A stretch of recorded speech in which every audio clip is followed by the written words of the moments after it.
Po ma'am, Griphax. Ito po yung pa-freebies ng ating sewing machine. Ilalagay ko po dito yan ma'am ha.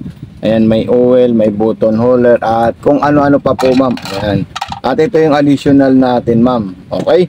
So ang gagamitin ko ma'am, ito po yung stand natin dito. Ito, sasarado ko muna to ma'am ha, para makita nyo po siya. Ayan. Okay?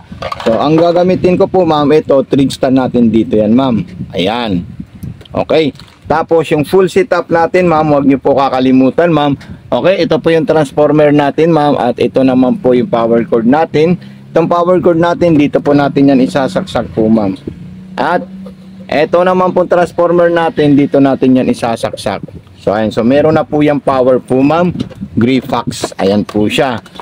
Okay, so maglalagay po tayo ng sinulid sa itaas papunta sa needle. Din sa bobbing naman po mamaya. Ito po siya ma'am, Griphax yung sinulid natin ma'am. Ayan, dyan po natin yan ilalagay po ma'am ha. At meron din po ditong sabitan ng sinulid. Kung sakaling ano, pwede niyo po tingnan, isasabit niyo sa likod. Pero hindi ko na po nilagay yon dahil baka siya po ay maputol. So unang-una, ito po ma'am yung step ng ating sinulid. Ayan. So kailangan po pumasok po dito para hindi po siya magbuhol. Ayan po siya. Ayan. Then nakataas po yung pressure foot natin. Then yung hook, kuminsan nagtatago po yan. So kailangan natin siya itataas tungod dito ma'am. Ayan. So ayan po yung tamang paglalagay ng sinulid natin. Tapos dire-diretso po dito ma'am. Ayan. Tapos ipapasok na natin sa butas ng karayom po ma'am. Kaya wag po kayo mag-alala po ma'am ha. Dahil nandito po kami para suportahan po kayo sa sewing machine na naabil niyo po sa aming store. Ayan. So ipapasok na natin yan. Okay.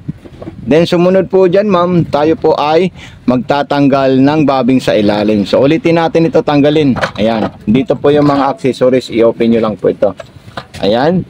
Tanggalin natin yan. Okay. So ito po yung bobbing natin ma'am. So ayan po siya. At ito ilalagay natin dito. Okay. So ganyan lang po siya ma'am. Tapos ipapasok natin doon at tutunog po siya ma'am. Ayan. Pag hindi po siya tumunog, ulitin nyo po ma'am. Kasi mahuhulog po siyang ganyan at hindi po siya tatahit. Ayan, huwag nyo po tatanggalin yung dalawang tainga ng ating unit. Tapos hawakan natin at ipitin natin yung sinulid natin ng galing sa karayom. Iikutin natin para makain niya po ma'am. Ayan. So okay, so ayan po siya ma'am. Then ipapasok natin doon sa likod. At ilalagay na natin ito. Then magsasample po tayo ng tela natin. Ayan, may maong po tayo dito. Para kahit anong tela po, pwede nyo po dito tahiin po ma'am. Okay? So ayan, maong muna. Okay, so straight line. Tatapat natin siya pang maong. Then button start. Then reverse, ito po siya ma'am. Ayan. So kung gusto nyo pong mahina or mabagal or low speed, i-adjust nyo lang po ito ma'am. Ayan. Para po yan sa speed control ng ating unit. Lagyan natin siya medyo masinsin. Ayan. Tapos yung mga sigsag niya, nandito po siya lahat po ma'am. Lahat po yan gumagana po ma'am, Griphax. Wala pong hindi gumagana dyan. Dahil talagang ginugood condition ko po yung mga unit na makukuha sa akin.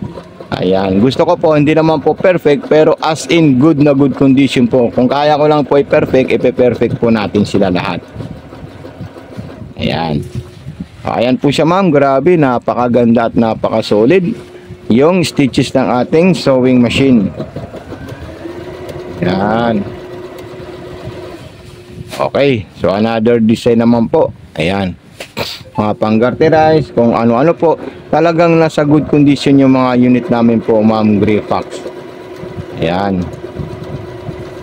Okay, so maraming salamat kay ma'am Griphax or Sir Griphax sa nitiwala sa ating store. So ibabalik na natin to sa street line. Ayan.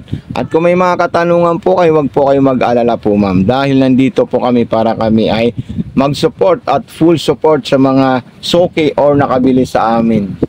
So thank you so much po ma'am Griphax. Additional freebies natin. Yung power cord po niya ma'am. Ayan. Okay. So yung transformer, ayan din po siya. Salamat. God bless po ma'am.